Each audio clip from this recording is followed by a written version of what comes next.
Alright, my project's over the misdistribution of AP classes, and so what my research was about is how do AP classes affect the different students from advantaged and disadvantaged school districts when they're going to college. So starting off, I'd like to define what advantage and disadvantage means. By advantage, I'm talking about schools that have a high average household income, magnet schools, and things like voucher schools. Disadvantage, I'm talking about low household income schools, inner city schools, and rural area schools. So, quick history of AP classes is that AP classes were developed in the 1950s to give students, high-achieving students, a path to go through college at a faster rate so that they can then enter the workforce at a faster pace. And so, these classes were also developed to give students throughout a state the same kind of quality, so that when colleges were looking at admissions, they could see what they didn't have to worry about the quality of teaching at each school. And so the problem that occurs here is that advantaged schools have a higher access to these AP classes, which when looking at college admissions gives them a much higher degree of, it gives them an advantage over other students because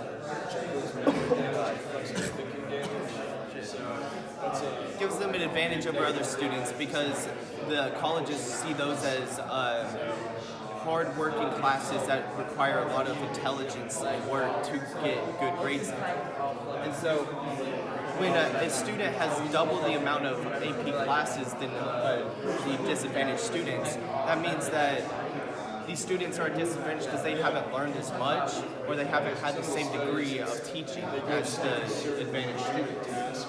And so the main reason for this is that in a country where schools continuously get budget cuts, especially those at disadvantaged schools like inner city schools and rural schools, they don't have the money to spend on AP teachers, which tend to be higher level teachers with things like doctorates and masters. And so they can't afford these AP classes. So one solution that's been developed is online AP classes. However, the problem with these is that the budget for these are also very low quality. And so at my home school, I never took an online class. However, one of my friends took several, and each one, the classes where it was just a paid voice actor reading off slides, and these slides tended to have misprints or things just wrong with how the teaching was supposed to happen. And so the students tended to have to teach themselves each aspect of it. And so this led to many students dropping out of the class because they couldn't handle the workload of not having an actual teacher or actual resources available to them. And so my proposed solution for these problems is instead of increasing the budget for all AP classes, because a study done in California found that whenever a budget was raised for these disadvantaged schools, advantaged schools increased their spending on AP classes. So it didn't level out, it just exacerbated the issue. So my solution is instead of trying to only affect disadvantaged schools, a huge budget increase should be provided to these online classes.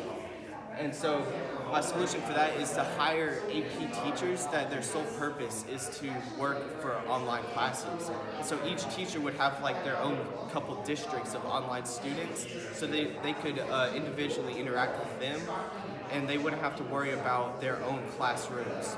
They would only have to worry about these online students that don't have the access to these teachers. And that's my research.